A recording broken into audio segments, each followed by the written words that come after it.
ഞാൻ നിങ്ങളെ കല്യാണം കഴിച്ചോളാന്ന് പറഞ്ഞു കഴിഞ്ഞാൽ ഏതെങ്കിലും ഒരു സ്ത്രീ ആരെ ബോധവും തലയ്ക്കകത്ത് ആള് താമസമുള്ള ഏതെങ്കിലും ഒരു സ്ത്രീ ആരെങ്കിലും കൂടെ കണ്ണ് കിടക്കാൻ വരുമോ? ഇനി പറഞ്ഞിട്ടെന്താ കാര്യം? നമുക്ക് വേറെല്ലാം പറയാം. പരസ്പര സ്നേഹത്തിന്റെയും വിശ്വാസത്തിന്റെയും കൂടെ അടിസ്ഥാനത്തിലായിരിക്കുമല്ലോ. അതിനുശേഷം ഈ പുരുഷൻ കാലം മാറുമ്പോഴാണല്ലോ ഇവിടെ വഞ്ചനയുടെ അംശം വരുന്നത്. അതെങ്ങനെയാണ് കാണാതെ? ആൾക്ക് തീരെ വിദ്യാഭ്യാസം വിവരമൊന്നും ഇല്ലേ, വിഡ്ഢിത്തിരെ പറയുള്ളൂ, തെണ്ടി. അതുകൊണ്ട് നിങ്ങൾ ആ സ്ത്രീയെ കല്യാണം കഴിച്ചില്ല എന്നുണ്ടെങ്കിൽ നിങ്ങൾ റേപ്പിസ്റ്റ് ആണ് എന്ന് പറയുന്നത് നിയമമാണോ മാഡം? അത് നിയമമാണോ? അതല്ല, വിദ്യാഭ്യാസമുള്ള ലോകത്തിൽ ഏതെങ്കിലും ഒരു സ്ത്രീയെ കല്യാണം കഴിക്കുമെന്ന് പറഞ്ഞാൽ ആരെങ്കിലും ഒന്ന് കൂടെ കിടക്കുവോ? ഇതെന്ത് ഇല്ലോജിക്കൽ ആയിട്ടുള്ള സ്റ്റേറ്റ്മെന്റ് അത്? വല്ല കാര്യമുണ്ടോ? എന്തിനാണ് ഇങ്ങനെ ഇല്ലാന്ന് നടക്കണേ?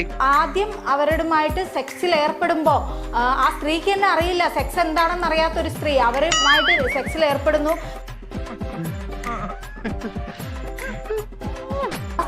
സ്ത്രീയുടെ ശരീരം കീറി മുറിക്കുന്നു. അവര് പ്രണയിച്ചു എന്നത് സത്യം. അവന് വിവാഹം കഴിക്കാമെന്ന് പറഞ്ഞത് സത്യം. അവര് വിശ്വസിച്ചു. അയ്യോ, പച്ചവെള്ളം ചവച്ചു കുടിക്കണ പഞ്ചപാവം അങ്ങോട്ട് ഇറങ്ങിയില്ലടേ. വീണ്ടും അവരുടെ ശരീരം കീറി മുറിച്ചുകൊണ്ട് വൈൽഡ് സെക്സ് ആണ് എനിക്ക് താല്പര്യം എന്ന് പറഞ്ഞുകൊണ്ട് ഒരു സ്ത്രീയെ കീഴ്പ്പെടുത്തുന്ന ഒരു മനുഷ്യനെ കുറിച്ച് ഞാനിപ്പോൾ കേട്ടുകൊണ്ടിരിക്കുകയാണ്. എന്തോന്നാടോ ഇത്? എവിടെ നിന്ന് കിട്ടിയോടോ ഈ ഉണ്ടാക്കണേ?